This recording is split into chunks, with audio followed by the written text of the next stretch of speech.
नमस्कार। डीएलएड प्रथम वर्ष जिससे हमारा हिंदी भाषा शिक्षण और प्रवीणता, जिसके अंतर्गत के हम लोग गहन कार्य के अंतर्गत आज हम पढ़ेंगे मौखिक अभिव्यक्ति विकास के लिए जो क्रियाएं करवाई जाती है कक्षा के अंतर्गत, इसके बारे में चर्चा करेंगे।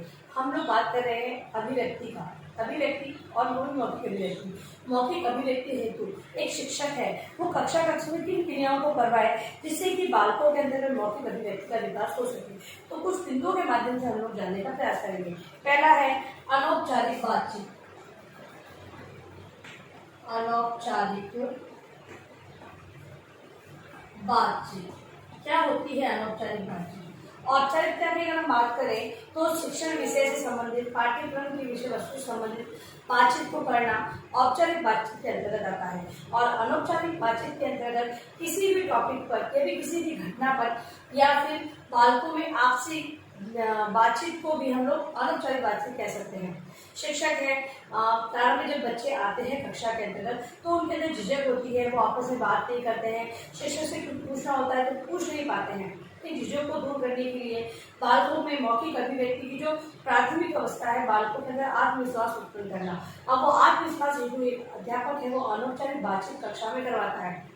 हो सकता है वो आपसी बातचीत करके अपने परिवार से संबंधित बातों को पूछने के लिए कहें कि आप आपस में बातचीत करो, अपने अपने परिवार के बारे में बातें बताओ, ये ऐसी बातें हो सकती है। इसके अलावा अध्यापक है, कहीं पर कोई आसपास कोई घटना घटित हुई है उससे संबंधित वार्ताएं बच्चों से करें। इसके अलावा अध्यापक स्वयं बालकों से व्यक्तिगत सर्च कर सकता है, जिससे कि बालक है वो शिक्षक से घुल मिले तथा उनकी जो झिझक है कहने अभिव्यक्त मौखिक रूप से अभिव्यक्त करने की जो झिझक उनमें है वो दूर हो सकती है। तो अनौपचारिक बातचीत कक्षा अंतर्गत इस प्रकार से अध्यापक करवा सकता है, जिसके माध्यम से मौखिक अभिव्यक्ति का विकास हो सकता है। फिर है कहानी कथन।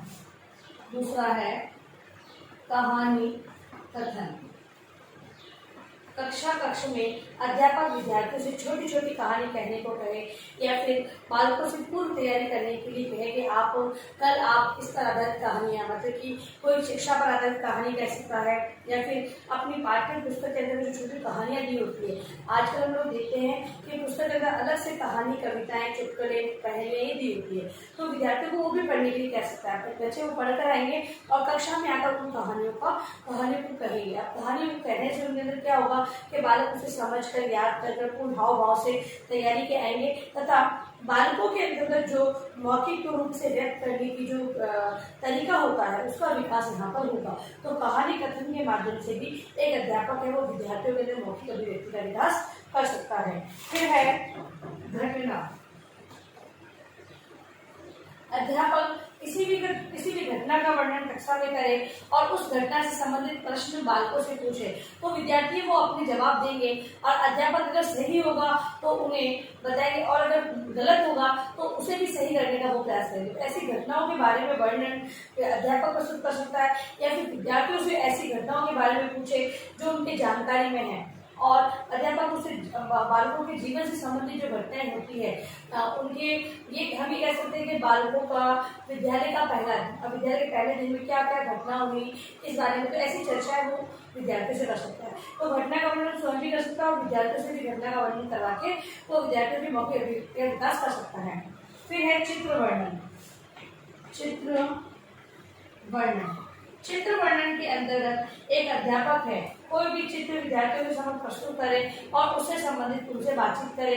विद्यार्थियों से प्रश्न कर सकता है चित्र संबंधित, या तो कोई कहानी का चित्र वहाँ पर 4 भागों में कहानी दी हुई है, विद्यार्थी पूछे कहानी आपको कौन सी लगी है, यहाँ पर चित्र में क्या दर्शाया गया है, कौन कौन से पात्र है, कौन क्या कर रहा है। इस प्रकार से चित्र का वर्णन विद्यार्थियों से करवाते हुए उनकी मौखिक, क्योंकि बालक एक बार झिझक दूर हो जाएगी तो वो क्या करेगा, वो अपने अनुसार अगर गलत भी होगा तो एक बार उत्तर देने का प्रयास करेगा और अगर गलत होता है तो अध्यापक उसे सही करवाने का प्रयास करेगा। तो इस प्रकार से चित्रों के आधार पर उन्हें वर्णन करने के लिए कहेगा, इससे उनके अंदर जो आत्मविश्वास है उसका विकास होगा। फिर है भाषण। विद्यार्थियों को किसी भी छोटे छोटे टॉपिक पर भाषण देने के लिए कहा जाए, विभिन्न प्रकार जो बाल सभाएं होती है, प्रार्थना सभा होती है, या फिर कोई भी कार्यक्रम होते हैं, तो उनमें भी इन बालकों को आगे किया जाए, जिससे कि बालकों के अंतर्गत भाषण किस प्रकार दिया जाता है, किस प्रकार रुकना है, किस प्रकार बोलना है, किन चीज़ों का समावेश उसमें होता है, ये सारी चीज़ें छोटी छोटी बारीकियाँ हैं, उनमें समझ विकसित होगी, जिससे भी उनकी मौके पर भी विकास होगा। तो भाषण के माध्यम से भी अध्यापक है, ये प्रतियोगिता भी हो सकती है और कहीं पर केवल एक स्वाभाविक रूप से भाषण देना भी हो सकता है। तो दोनों प्रकार से अध्यापक है विद्यार्थियों के अंदर मौखिक अभिव्यक्ति का विकास करने के भाषण का उपयोग कर सकता है। फिर है वाद विवाद।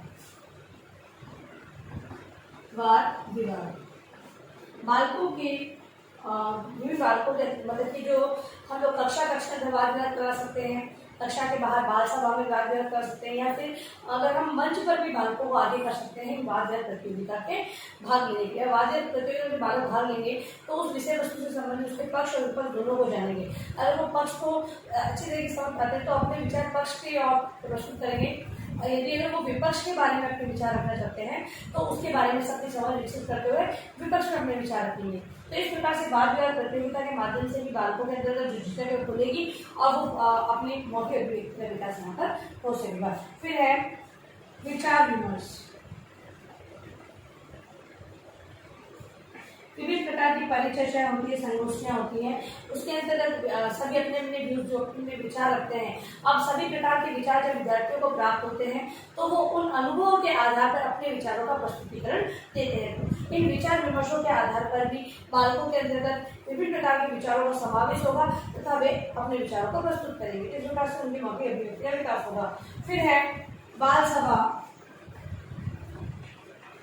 बाल सभा बाल सभा में विभिन्न प्रकार के कार्यक्रम करवाए जाते हैं। कभी कभी सांस्कृतिक कार्यक्रम होते हैं, कभी भाषण, कभी वाद विवाद, मतलब विभिन्न प्रकार के जो बाल सभा में बालकों को पहले पार्टिसिपेट करना सिखाया जाए, सभी को रोल नंबर वाइज भी अटेंड करने के लिए कहा जा सकता है, जिससे कि बालक है वो अगर ना चाहते हुए भी अपना प्रस्तुतिकरण देने का प्रयास करेंगे।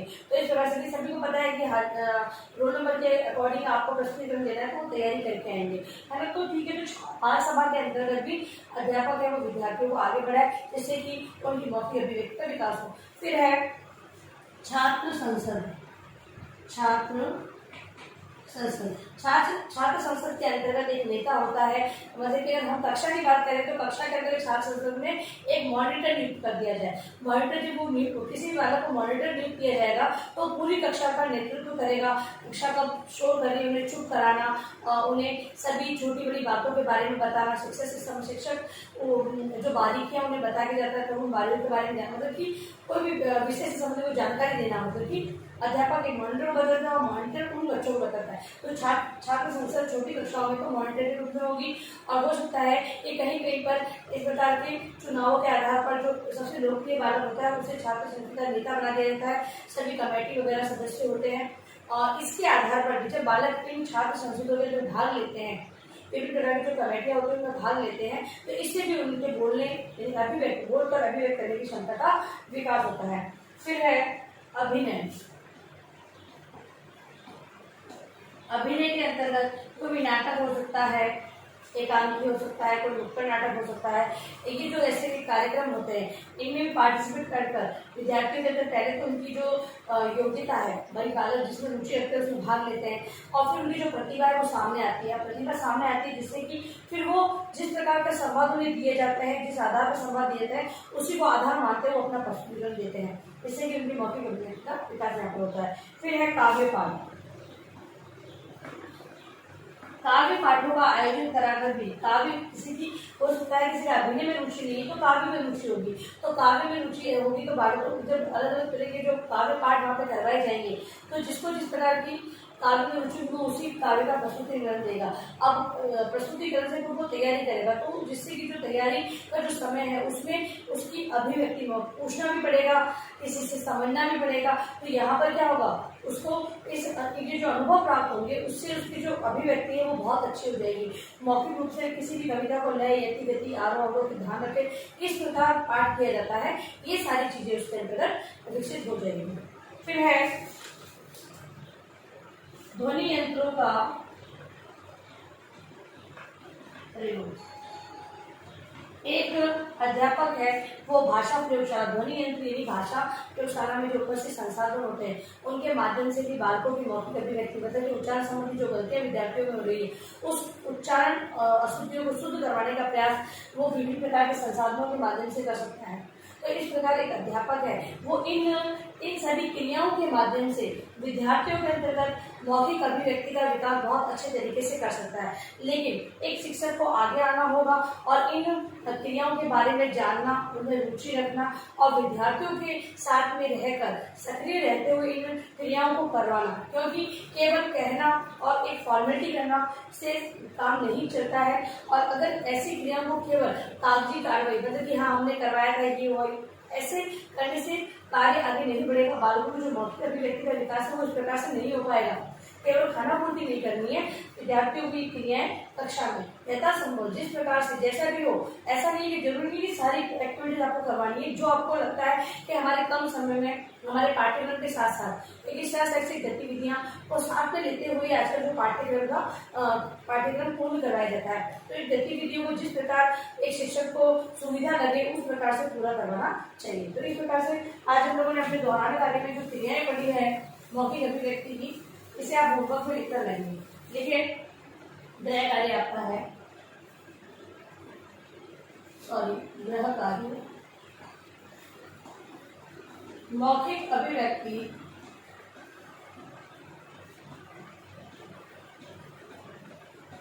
अभिव्यक्ति के विकास से संबंधित क्रियाओं का वर्णन करें। मौखिक अभिव्यक्ति के विकास से संबंधित क्रियाएं जो आज हम लोगों ने पढ़ी है उसका वर्णन आपको होमवर्क में करके लाना है। और अंत में इस महामारी के दौर में कम से कम आवश्यक कार्य होने पर घर से बाहर निकलते 3 बातों का विशेष ध्यान रखें। मास्क लगाए, सोशल डिस्टेंस है और हाथों को वापस सैनिटाइज करते हैं। सोशल ध्यान रखें।